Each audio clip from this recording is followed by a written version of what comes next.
From a haunted hive house to a mutant zombie, 7 Days abandoned a ton of items and interesting mechanics from its releases over the years. Let's take a look at some of the most essential and unique things that got left behind along the way. Starting with the most recently controversial, the glass jar.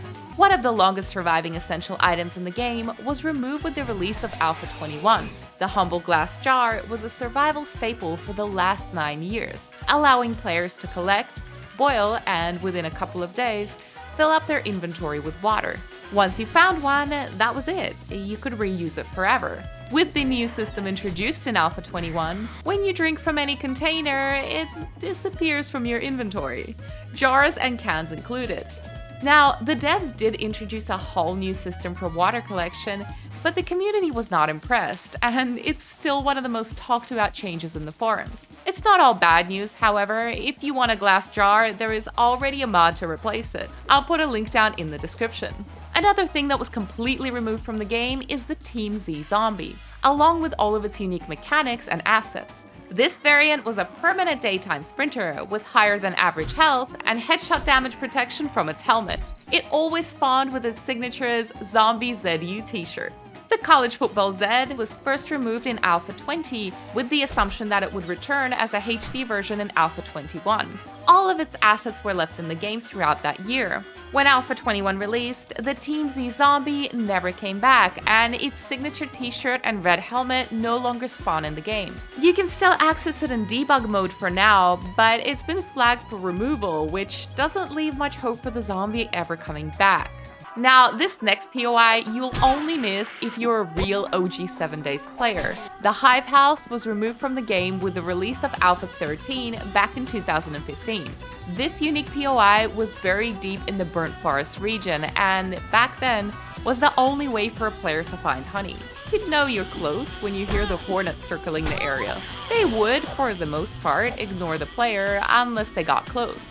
In the attic of a nearby derelict house, you could find their hives. Each hive was lootable and could be knocked down and picked up. As far as I can tell, there was only ever one of these POIs per map, but it did get moved around a little bit before getting permanently cancelled.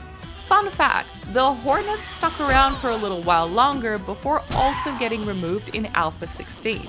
Next up, the holy grail of horde-based defenses, the woodlock spike was seen for the last time in Alpha 16. This somewhat overpowered base trap allowed you to pretty much AFK throughout your horde nights. It was very cheap to build en masse and relatively easy to upgrade. The fully upgraded version, the level 6 steel log spike, had 10,000 hit points and only required 10 forged iron to upgrade. In comparison, the iron spikes that we have today take 4 forged iron to craft, but only have 132 hit points, so 9,868 hit points less. People were just building giant pits of these or blocking up doorways with them, and the zombies never stood a chance. The log spikes had to be removed, but they're still sorely missed. One mechanic that no one missed, however, is wellness. If you've been playing 7 Days for a little while, you probably remember the wellness mechanic. It was introduced in Alpha 10, changed around a little bit, and then finally removed in Alpha 17. This was basically an additional penalty for failing to take care of your character quickly. Hunger, thirst, bad food, damage from zombies, and death all lowered your character's wellness, which in turn dropped your maximum health and stamina. This carried over to the next respawn, making a simple mistake, or a bad horde night, difficult to recover from. No one really enjoyed running around trying to get stuff done with 50 stamina for the entire early game, so thankfully it was replaced with an easier to manage integrated survival system. On the topic of realism, did you know that 7 Days had a human turd at one point? Your character didn't go around randomly defecating like an Ark Survival Evolved, but turds could be found in any toilet. They only had 2 real uses: throwing them at other players or zombies, or using them as fertilizer for the garden. There are still threads around where people posted the best locations for turd farming, which is hilarious, especially since you could use rotten flesh from zombies, which was a lot easier to come by. Also, hitting a zombie with a turd sometimes made them forget that you existed until you moved again, which was equally funny. The human turds were eventually removed in Alpha 17, along with the fertilizer mechanic, which made farming a lot less tedious.